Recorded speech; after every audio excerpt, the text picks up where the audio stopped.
পুরো জীবনটা এটা হচ্ছে লালসাময় একটা জীবন, লোভ, মরিচিকা, মায়াজাল। এই মায়াজালে আমরা আটকে আছি, ফলে মৃত্যুর কথা আমরা ভুলে গিয়েছি। পাগলের মতো ছুটছি, আরো টাকা লাগবে, আরো খ্যাতি লাগবে, আরো যশ লাগবে, আরো দাপট লাগবে। আমার এত টাকা দিয়ে কি হবে? এত সম্পদ দিয়ে কি হবে?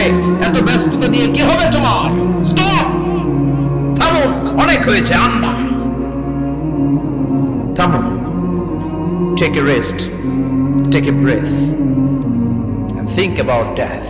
Think that you have to go back to your Lord. একটু বসেন না, একটু ভাবেন যে আমাকে চলে যেতে হবে, চলে যেতে হবে। এই কোলাহল, এই ব্যস্ততা, এগুলো থাকবে, থাকবো না আমি। সাইয়েদনা ওমর ফারুক বলেছেন, মুতু ক্বাবলা আন তামুতু, মরার আগে একবার মরো। হাসিবু ক্বাবলা আন তুহাসাবু আলাইকুম, তোমার হিসাব নেওয়ার আগে তুমি একবার নিজের হিসাবটা করো না। কাগজ বের করে একটু লিখো না, কি কি ভালো কাজ করছিলা, যেগুলো দিয়ে নাজাতের ওসিলা হতে পারে। 1 2 3, আর কি কি আকাম কুকাম করছো দেখো না, লিখে দেখো তোমার অবস্থাটা কি। মরার আগে একবার মরো। মরার আগে খাটের মধ্যে শুয়ে শটান করে চোখ বন্ধ করে একবার মরার ভান করে দেখেন কেমন লাগে।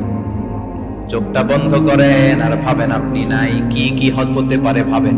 আপনার ছেলে মেয়েরা কান্না জুড়ে দিবে, আপনার প্রাণের স্ত্রী বিলাপ শুরু করে দিবে, বন্ধু বান্ধবের চিৎকার আর মাতম, স্থানীয় এলাকার মসজিদে ঘোষণা, অমুক এলাকার নিবাসী অমুক ভাই, অমুকের ছেলে অমুক দুনিয়ায় নাই। সব আত্মীয়রা চলে আসবে, ফেসবুকে স্ট্যাটাস দেয়া হবে, সবাই সবাইকে জানাবে বিকাল 4টায় অমুক হাই স্কুল ময়দানে আপনার জানাজা। ছুটে আসবে, সবাই ছুটে আসবে আপনাকে শেষ বিদায় দিতে, গুড বাই জানানোর জন্য, আল ওয়াদা, বিদায় জানাতে আসবে সবাই। 4 তাকবীর দিয়ে আপনার জানাজা হবে, অশ্রুসিক্ত জানাজায় আপনার বিদায় হবে। কাঠের খাটিয়ার মধ্যে করে কাঁধে তুলে আপনার কবরে নেওয়া হবে। আগে থেকে খুঁড়ে রাখা কবরটার মধ্যে আপনারে বিছিয়ে দেয়া হবে। পাশের কচি দিয়ে তার উপরে মাটির চাপা দিয়ে সব চলে যাবে। ভাবেন না একবার চোখ বন্ধ করে, this is the circle of life, this is the nature of life. এটা সবার হবে, আমার হবে, আপনার হবে। এত মায়া, এত ভালোবাসা কই যাবে? কেউ থাকবে না, সবাই আপনার অন্ধকার কবরে রেখে দিয়ে চলে আসবে। উপরে বাঁশের কঞ্চি, তার উপরে মাটির চাপা, অন্ধকার আর অন্ধকার। এই অন্ধকার যেন শেষ হতে চায় না, শুধুই অন্ধকার, ঠিক কিনা? এজন্য আমাদের চলে যেতে হবে। দাদা গেল, চাচা গেল, মামা গেল, আমাদেরকেও যেতে হবে, জোরে কোন ঠিক কিনা? একদিন মাটির ভেতরে হবে ঘরে মন আমার, কেন বন্ধ দালান ঘর, প্রাণ পাখি উড়ে যাবে পিঞ্জর ছেড়ে।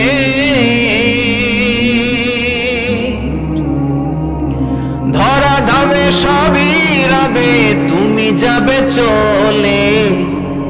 বন্ধু বান্ধব যত, মাতা পিতা যারা সুত, সবই হবে তোমার পরে। মন আমার কেন বন্ধ দালান ঘর, একদিন মাটির ভেতরে হবে ঘরে মন আমার, কেন বন্ধ দালান ঘর, ঠিক কিনা? সব করে থাকবে, চলে যেতে হবে আমাদেরকে। এজন্য আখিরাতের কথা যেন আমাদের স্মরণ হয়। বিষ্ণুই বলতেন, নাহাইতুকুম আন জিয়ারাতিল কুবুর, আমি তোমাদেরকে কবর জিয়ারত করতে আগে নিষেধ করতাম, কিন্তু এখন নিষেধাজ্ঞা প্রত্যাহার করে নিলাম। এখন সব সময় তোমরা কবরের সামনে যাবা আর জিয়ারত করবা। কবরস্থানে জানতো বড় কৃষ্ণপুরের এই গ্রামের কবরস্থান আছে কোন দিকে? পূর্ব দিকে আছে, গোখরার জলের ওদিকে। যান আপনারা, একটু যাবেন, একটু গেলে আখিরাতের কথাটা স্মরণ হবে। ওখানে ছোট শিশুরা শুয়ে আছে, কিশোর যুবকরা আছে, আপনার মতো তাগড়া যুবক, মুরব্বীরা আছে। এরা এই এলাকায় থাকতো, এরা আকাশ থেকে নেমে আসে না, এই এলাকার সন্তান, আজ নাই। একটা সার্টেন পিরিয়ড শেষে আপনিও থাকবেন না। This is the nature of life, this is the circle of life.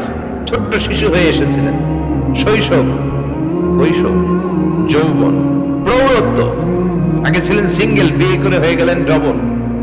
এরপরে আল্লাহ আপনাকে একটা মেয়ে দিল, এরপরে মেয়েকে বিয়ে দিয়ে শ্বশুর হলেন, এরপরে ওই মেয়ের ঘরে সন্তান হতে নানা হলেন। আর কতদিন? অনেক দিন হলো তো, অনেক লম্বা সময় পেয়েছেন আপনি। Think about death. এবার যাওয়ার কথা ভাবেন।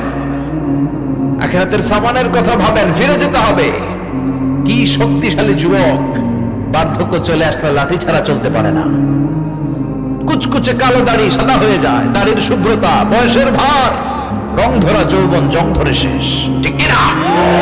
This is the circle of life. যুবক ভাইরা, এটাই জীবন, চলে যেতে হবে, কেউ থাকতে পারবে না, ঠিক কিনা?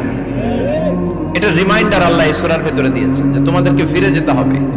এই লোভ লালসা ছেড়ে দাও। রব্বুল আলামিন বলেন, আল্হাকুমুত তাকাসুর হাত্তা যুরতুমুল মাকাবির। ও গোলাম, দুনিয়ার সম্পদ, লোভ লালসা তোদেরকে পাগল বানিয়ে দিয়েছে। এই লোভ পাগলামি কোনোদিন তোদের থামবে না যতদিন না তোরা কবরে ঢুকবি, ঠিক কিনা? কার কথা? আল্লাহ বললেন, দুনিয়ার সম্পদ আর লোভ আর মোহে তোমরা গাফেল হয়ে গিয়েছো। আখিরাতের কথা বেমালুম তোমরা ভুলে গিয়েছো। কিন্তু আখিরাতে তোমাদের যেতেই হবে, কবরের বাড়িতে তোমাদের ঢুকতেই হবে, ঠিক কিনা? যেতেই হবে, আমরা ভুলে যাই। আলহাকুমুত তাকাসুর, অতিরিক্ত পাওয়ার লোভ, বেশি বেশি খাওয়ার লোভ, বেশি বেশি জমানোর লোভ মানুষকে গাফেল বানিয়ে দিয়েছে। এটা মানুষের স্বভাব, আরো চাই আরো চাই, এই স্বভাবটা আছে না নাই? দেখবেন ছোট বাচ্চারা মসজিদে দোয়া অনুষ্ঠান শেষে জিলাপি দেয় না? গৌরে কৃষ্ণপুর কি দেয়? আগে বাতাসা দিত না, এখন কি দেয়? জিলাপি দেয়, মিষ্টি দেয়। তো মসজিদের 2-3 গেট থেকে যদি দেয়, ছোট বাচ্চারা দেখবেন এদিক দিয়ে কয়েকটা নিয়ে আবার ওই গেটে লাইন ধরে। ওর হাত হলো ছোট হাত, ওর হাত ভর্তি জিলাপি, আর নেওয়ার জায়গা না, এরপর আরেক জায়গায় লাইন ধরছে, আরো লাগবে আরো লাগবে, এই আরো আরো আরো চাই। এই স্বভাবটাই মানুষকে কুড়ে কুড়ে শেষ করে দিয়েছে। এত লাগবে কেন তোমার? চাহিদার কোনো শেষ নাই, unlimited demand of human being. যার আছে বেশি তার চাই বেশি, যার সাইকেল আছে তার হোন্ডা চাই, হোন্ডা আছে তো প্রাইভেট কার চাই, প্রাইভেট কার আছে তো প্লেন চাই, প্লেন আছে তো হেলিকপ্টার চাই, হেলিকপ্টার আছে তো ওইটা চাই, ওইটা আছে তো সেটা চাই, ঠিক কিনা? এলাকার মেম্বার যে হয়েছে চেয়ারম্যান হতে চায়, আছে না নাই? চেয়ারম্যান সাহেব এমপি হতে চায়, আছে না নাই? এমপি সাহেব মন্ত্রী হতে চায়, আছে না নাই? মন্ত্রী সাহেব প্রধানমন্ত্রী হতে চায়, আছে না নাই? কিন্তু এই দেশে সুযোগ নাই। কথা কন, এই দেশে প্রধানমন্ত্রী সিলেক্টেড, 2-3 জনের বাইরে কেউ প্রধানমন্ত্রী হতে পারবি না, ঠিক কিনা? আমার এই জীবনে তো আমি 2-3 জনই দেখলাম। বেগম খালেদা জিয়া, মাননীয় প্রধানমন্ত্রী শেখ হাসিনার ছোট্টবেলা দেখেছি এরশাদকে, আমরা তখন ছোট। তো মানুষের চাহিদার কোনো শেষ নাই, যার আছে বেশি তার চাই বেশি। এজন্য বিষ্ণু বলেছেন, উনজুরু ইলা মান হুয়া আসফালা মিন, তোমার চেয়ে যে খারাপ আছে ওর দিকে তাকাও। ওয়ালা তানজুর মান হুয়া আ'লা মিন, তোমার চেয়ে যে ভালো আছে ওর দিকে তাকাও না, তোমার চেয়ে যে খারাপ অবস্থানে আছে ওর দিকে তাকাও। অনেকে নিজের অবস্থান নিয়ে সুখী না, এরকম আছে না নাই? আল্লাহ আমার এটা দিল না রে, ওইটা দিল না রে, পাইলাম না রে, কিচ্ছু হয় না, কি করবো জীবনে, হতাশ। আসলে আছে কিন্তু অনেক, কিন্তু শুকরিয়া নাই, টাকা, ঠিক কিনা? নিজের অবস্থান নিয়ে সুখী না, কিন্তু অনেক লোক আছে তারা আপনার অবস্থানে পৌঁছতে চায়। তাদের দিকে তাকিয়ে দেখেন, আপনি যে অবস্থানে আছেন এই অবস্থানে পৌঁছাটা অনেকের কাছে স্বপ্ন। তারা প্রতিনিয়ত সংগ্রাম আর স্ট্রাগল করে যাচ্ছে আপনার অবস্থানে পৌঁছতে, আর আপনি এটা নিয়ে সন্তুষ্ট না। শেখ সাদির নাম শুনেছেন? বালাগাল উলা কাশাফাত দুজা, এই কবিতাটার রচয়িতা ইরানের বিখ্যাত এক কবি। উনি একবার আর্থিক সমস্যার মধ্যে দিয়ে সময় কাটাচ্ছেন, টাকা নাই, পয়সা নাই, পায়ে দেওয়ার মতো জুতা নাই। উনি খুব দুঃখ পেলেন, হায় রে, আমি ইরানের এত বড় কবি, আমার পায়ে দেওয়ার মতো জুতা নাই। দুঃখ ভরা মন নিয়ে রাস্তায় হাঁটতে বেরোলেন। হাঁটতে হাঁটতে হঠাৎ দেখলেন একটা লোক শুয়ে শুয়ে কাঁদছে, ওই লোকটার 2টা পাই নাই, পাই নাই। উনি সেজদায় পড়ে গেলেন, আল্লাহর কাছে ক্ষমা চাইলেন, আল্লাহ অনেক দিয়েছো, শুকর আলহামদুলিল্লাহ। এজন্য যেই পরিস্থিতিতেই থাকি না কেন আমরা কি পড়বো? জোরে বলেন, কি পড়বো? এজন্য কানাতু মিনাল ইসলাম, অল্পে তুষ্ট থাকার নাম হলো ইসলাম। সম্পদ লাগবে কিন্তু সম্পদের পাহাড় লাগবে না, ঠিক কিনা? অল্প খান, অল্প পড়েন, অল্প জামান, অল্পের ভেতরে বরকত ঢুকাইয়া দিছে কে? দেখবেন যাদের সম্পদ অল্প তারা সুখী বেশি। জরিপে এটা দেখা গিয়েছে, অনেক সার্ভেতে এটা এসেছে, যারা সম্পদশালী এরা দুঃখী বেশি। এদের দুঃখ বেশি, টেনশন বেশি, খুব স্বাভাবিক। টাকা যার বেশি, রোগ তার বেশি। টাকা যার বেশি, টেনশন তার বেশি। টাকা যার বেশি, ঘরে শান্তি তার কম। আছে না নাই? ঘরের ভেতরে অশান্তি, ছেলে কথা শোনে না, ছেলে টানে গাঞ্জা, মেয়ে করে পরকিয়া। আছে না নাই? স্ত্রী কথা শোনে না, ভালোবাসা নাই, ঘরটা জাহান্নামের টুকরা। রোগ বালাই, এক একটা হসপিটাল বিল পরিশোধ করতে মাসে 5 লাখ 10 লাখ। আছে না নাই?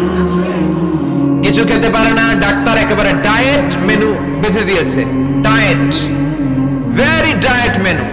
এটা এটা এটা এটা কিছুই খাবেন না, শুধু গরু খাবেন না, খাসি খাবেন না, চিংড়ি খাবেন না, খালি ঘাস খাবেন।